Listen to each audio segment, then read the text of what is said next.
తిరుమల వాడపల్లి వెంకటేశ్వర స్వామి వారి 13వ వార్షికోత్సవ బ్రహ్మోత్సవాల్లో భాగంగా 7వ రోజున గురువారం స్వామివారి గజవాహనంపై ఊరేగారు.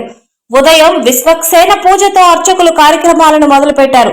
అనంతరం పుణ్యాహ వచనము, అష్ట కలశారాధన, స్నపనము, లక్ష తులసి పూజ నిర్వహించారు.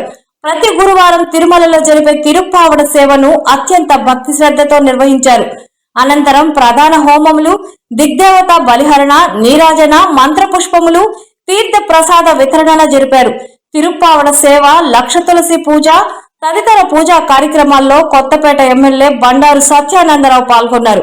తిరుమల తరహాలో వాడపల్లిలో బ్రహ్మోత్సవాలు జరుగుతున్నాయని ఆయన అన్నారు. వాడపల్లి అభివృద్ధికి అన్ని విధాలా కృషి చేస్తున్నట్లు ఆయన తెలిపారు.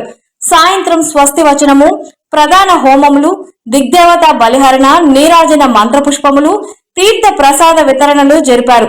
వాహన సేవల్లో భాగంగా రాజాధిరాజ అలంకరణతో స్వామివారు గజవాహనంపై అంగరంగ వైభవంగా తిరుమాడ వీధుల్లో ఊరేగారు.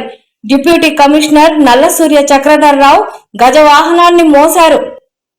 డిప్యూటీ కమిషనర్ నల్లం సూర్య చక్రధర్రావు గజవాహనాన్ని మోశారు. అధిక సంఖ్యలో భక్తులు పాల్గొన్నారు.